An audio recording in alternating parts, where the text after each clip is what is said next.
경제 성장 전망을 낮췄거든요. 예. 근데 일본은 당초에 1.7% 전망하던 걸 1.8%로 소폭 올려놨습니다. 그렇다 보니까 이때서부터 이러다가 경제 성장률이 역전되는 거 아니야 라는 얘기가 좀 나왔거든요.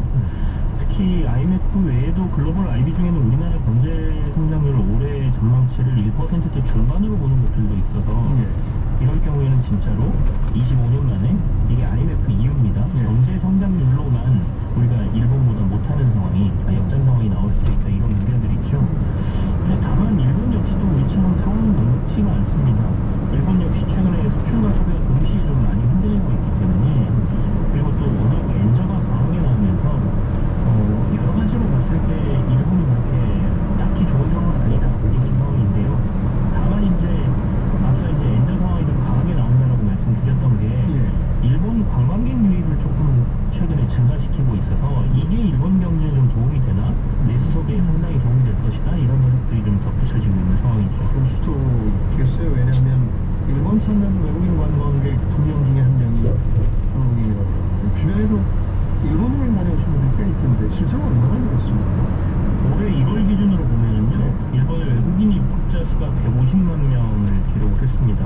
아직 코로나 팬데믹 이전 수준에는 못 미치지만 2019년도 월 평균 입국자가 일본이 266만 명이었거든요. 그렇게 보면 그때하고 비교하면 56% 수준까지는 회복했다 이렇게 보이고요. 말씀하신 것처럼 우리나라 관광객이 꽤 많습니다. 1월쯤에 한국인 이 150만 명 중에 한국인 관광객이 38%였고요. 대만 관광객이 한 17% 정도였던 걸로 나오거든요. 근데 이제 우리나라 상황하고 이 관광객수를 비교해 보면 우리나라 외국인 입국자는 지난해 12월 기준으로 약 54만 명, 1월 수치로 같이 비교해야 되겠지만 제가 갖고 있는 게 지금 12월 수치밖에 없어서 일본의 약 3분의 1 수준입니다. 그리고 코로나 이전 146만 명의 약 37% 수준이니까 우리보다 일본이 관광객의 회복 속도가 훨씬 빠르다라고 봐야 되겠고요. 앞서 말씀드린 것처럼 다만 근데 일본의 고민은 이처럼 엔저 상황을 계속 유지할 수 있느냐가 이제 고민일 것 같습니다.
GPU라고 불리는 그래픽 연산 반도체가 훨씬 뜨겁긴 하지만 결국 뒷단의 메모리 반도체도 특히 고성능 메모리 반도체 수요를 좀 자극할 것이다 이런 전망이 나오고 있고요.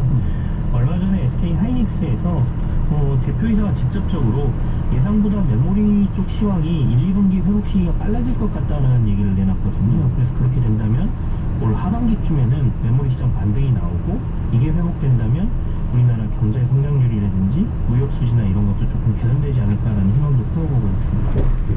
달러로 모든 나라의 경제 규모나 수준을 비교하니까 지난해처럼 달러 나홀로 초강세일 때는 상당한 왜곡 현상이 나타나긴 합니다.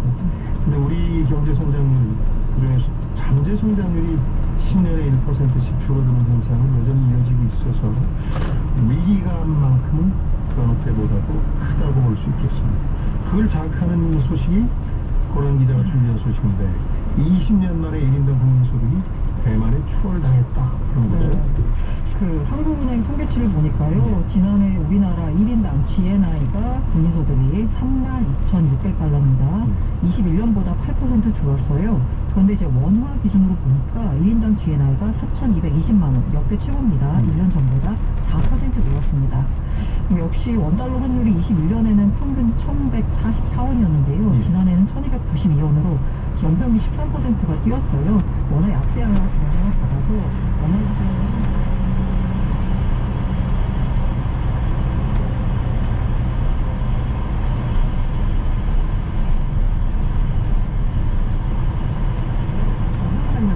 유엔이나 세계은행 등 이 세 개 기관에서 동일한 기준으로 집계를 해야 합니다. 네. 요거 순위는 아직 발표되지 않았습니다. 그런데 21년 유엔 집계 순위로 보니까 대만이 1인당 GNI가 34,700달러, 우리나라가 35,300달러니까 우리가 더 많습니다. 예. 근데 22년의 경우 아직 제가 그 세계 기관 통계는 안 나왔다라고 했잖아요. 예. 그런데 일단 각국의 이제 중앙은행 정부가 자체 집계한 건 있습니다. 말씀드린 대로 우리나라는 아까 말씀드린 대로 32,600달러죠. 그런데 대만 통계청이 공개한 걸 보니까 대만 1인당 GNI가 33,500달러예요. 우리보다 900달러 많습니다. 우리나라의 1인당 기본소득이 대만에 빚은 것은 2002년 이후 20년 만에 처음입니다.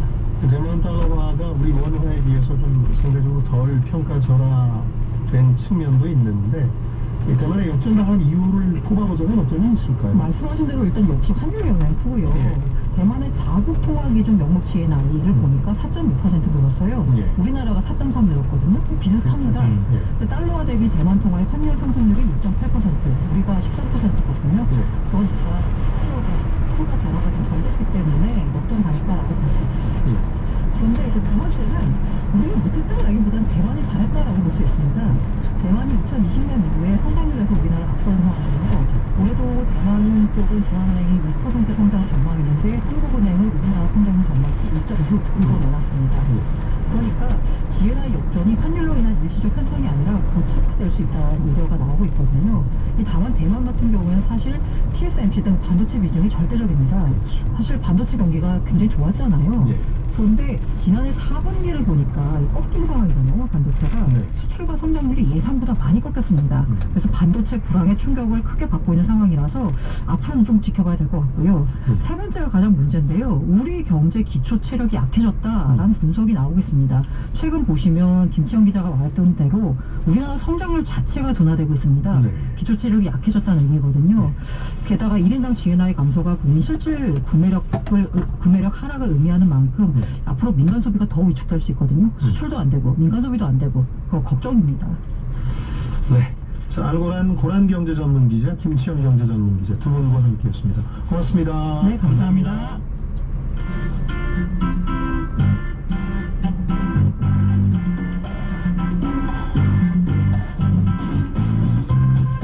지금 여러분께서는 생활경제연구소 김방희 소장이 진행하는 성공예감 김방희입니다를 듣고 계십니다.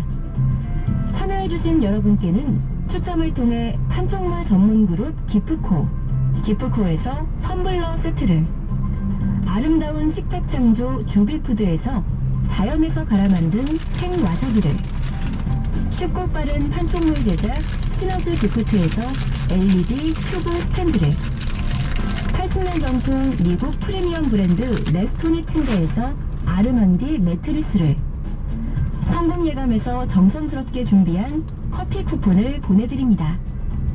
당첨자는 성공예감 김방희입니다 홈페이지에서 확인하세요.